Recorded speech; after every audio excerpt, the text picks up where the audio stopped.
বাংলাদেশ ভারত সীমান্তে অস্থিরতা আবারও বেড়েছে। গত এক সপ্তাহের ভারতের সীমান্তরক্ষী বাহিনী বিএসএফ এর গুলিতে নিহত হয়েছে অন্তত ৩ জন। পাশাপাশি ভারতের পশ্চিমবঙ্গে নির্বাচনকে কেন্দ্র করে সীমান্ত এলাকায় অবৈধ অনুপ্রবেশ বা পোশিন ও চোরাচালানের আশঙ্কাও বৃদ্ধি পাওয়ায় সর্বোচ্চ সতর্কতা ও নজরদারিতে রয়েছে বাংলাদেশের বিজিবি।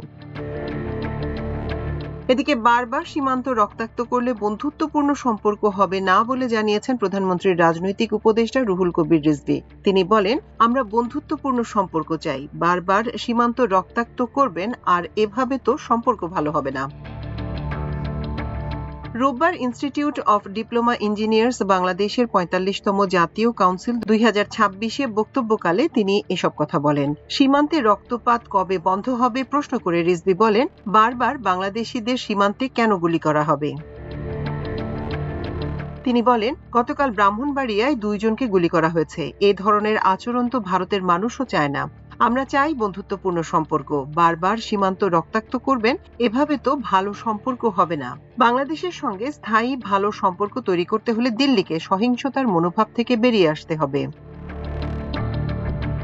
এমন এক পরিস্থিতির মধ্যেই ফেনীর ১০২ কিলোমিটার সীমান্ত এলাকায় দিনরাত ২৪ ঘন্টা সর্বোচ্চ নজরদারিতে রয়েছে বিজিবি।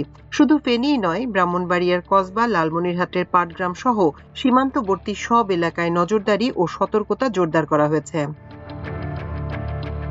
রোববার গণমাধ্যমে পাঠানো এক প্রেস বিজ্ঞপ্তিতে ফেনী ব্যাটালিয়ন জানায়, সীমান্ত নিরাপত্তা ও দেশের সার্বভৌমত্ব রক্ষায় বিজিবি সদস্যরা সর্বোচ্চ পেশাদারত্ব ও সতর্কতার সঙ্গে দায়িত্ব পালন করছেন। বিজ্ঞপ্তিতে বলা হয়, সীমান্তবর্তী গুরুত্বপূর্ণ পয়েন্টগুলো অতিরিক্ত মোবাইল পেট্রোল, ফুট পেট্রোল ও বিশেষ অভিযান পরিচালনা করা হচ্ছে। একই সঙ্গে সব বিওপি ও টহল দলকে বিশেষ নির্দেশনা দেওয়া হয়েছে। বিজিবি আরও জানায়, অবৈধ অনুপ্রবেশ, পুশিন, চোরাচালান ও অন্যান্য সীমান্ত অপরাধ প্রতিরোধে সন্দেহভাজন পয়েন্টগুলিতে নিবিড় নজরদারি অব্যাহত রয়েছে। বিশেষ করে মাদকদ্রব্য, গবাদি পশু ও ভারতীয় বিভিন্ন পণ্য পাচার ঠেকাতে গোয়েন্দা নজরদারি বাড়ানো হয়েছে।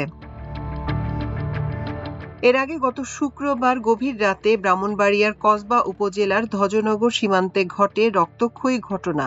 এতে ২ জন নিহত হয়। নিহতদের মধ্যে একজন মোরসালিন স্থানীয় শাহ আলম ডিগ্রি কলেজের শিক্ষার্থী। পরিবারের দাবি, রাতে কয়েকজন তাকে বাড়ি থেকে ডেকে নিয়ে যায় সীমান্ত এলাকায়। পরে ভারতীয় সীমান্তের ভেতরে বিএসএফ এর গুলিতে নিহত হন তিনি। অভিযোগ রয়েছে, গুলির পর তার মরদেহ ভারতের সীমান্তে নিয়ে যায় বিএসএফ। তবে এ ঘটনায় ভিন্ন বক্তব্য দিয়েছে বিজিবি। তাদের দাবি, প্রায় ১৫ জন বাংলাদেশি চোরাকারবারি ভারতীয় সহযোগীদের সহায়তায় সীমান্ত পেরিয়ে ভারতে যায়। ফেরার সময় বিএসএফ বাধা দিলে ধস্তাধস্তির এক পর্যায়ে গুলি চালানো হয়। এতে গুলিবিদ্ধ হয়ে মারা যান মোরসালিন ও আরও একজন।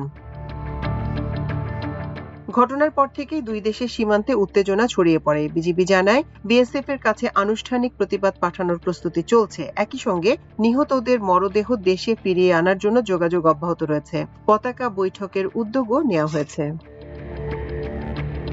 মাল্টিমিডিয়া ডেস্ক, আমার দেশ।